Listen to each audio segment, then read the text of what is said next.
Merci beaucoup Patrick. Tout de suite, l'édito politique. Non, c'est Philippe. Ah, c'est excellent.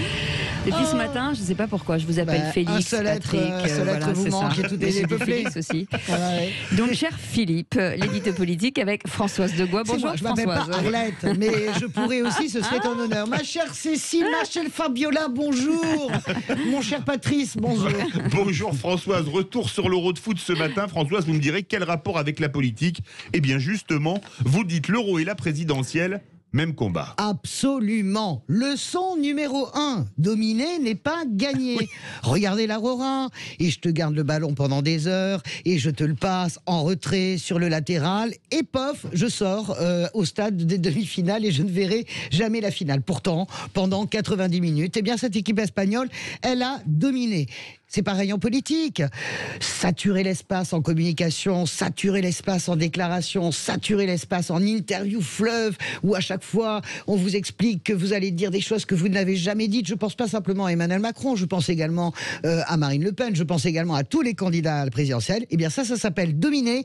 Mais dominer, ça ne veut pas dire gagner, ça ne veut pas dire marquer le but, parce que gagner, c'est marquer des buts. Leçon numéro 2, je m'adresse aux sportifs que vous êtes, le collectif. Ah oui. Seule une équipe unie peut gagner. Regardez les Italiens, la star, c'est l'équipe. Regardez la France, une équipe de stars. C'est pas tout à fait pareil. Hein.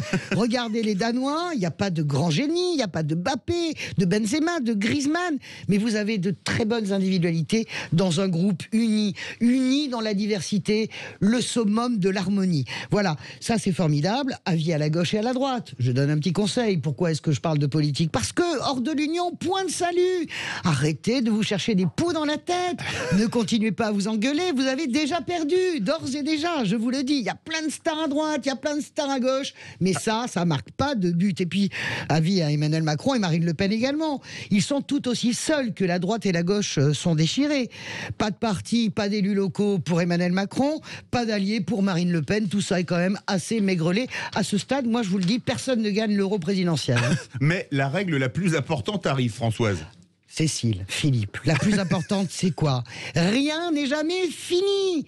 N'écoutez pas les bookmakers. Quand vous avez commencé cet euro, les bookmakers, ils vous disaient la France, la Belgique, et puis éventuellement, peut-être, les Pays-Bas qui peuvent venir déranger le duel. Là, Macron, Le Pen, éventuellement, Xavier Bertrand. Enfin bon, c'est pas sûr. Les Italiens, oh, ils étaient bien sympathiques, ils jouaient bien, ils étaient très jolis à regarder, mais bon, ça allait pas plus loin. Les Danois, quel courage ces Vikings, mais bon, à part ça, eh ben les bookmakers se sont totalement plantés, parce qu'ils sont passés où les grands favoris? La France, la Belgique, les Pays-Bas, ciao. Ils ont même pas passé les huitièmes de finale. Et puis les sondeurs se sont tellement trompés, parce que dans la phase finale, Italien, Espagnol, Anglais et Danois. Voilà, ça faisait du 15-20% chez les bookmakers en sondage. Regardez ce que ça peut donner sur une présidentielle. Mesdames et messieurs les politiques, n'écoutez pas les sondeurs. Courez dans votre couloir et vous verrez bien, car ça n'est jamais fini. Je termine avec ça, vous allez adorer. C'est jamais fini. Jusqu'au dernier bulletin dépouillé, le jour du vote dans les urnes, c'est jamais fini. Regardez, France-Suisse, on avait gagné. Et puis, on a tout perdu. Merci Françoise. Je vais vous demander de faire Trina. Vous savez, l'émission de voyance. Qui seront l'Italie et l'Angleterre de la présidentielle? Ah, je ne sais absolument pas, mais en tout cas, certainement pas Emmanuel Macron et Marine Le Pen. Bon, Il y en aurait peut-être un des deux, je n'en sais rien. Vous restez avec nous pour le petit déjeuner de l'actu. Vous êtes recalé pour l'émission C'est votre avenir de Trina. Et à part ça, Forza Nationale, dimanche soir. Forza avec Italia.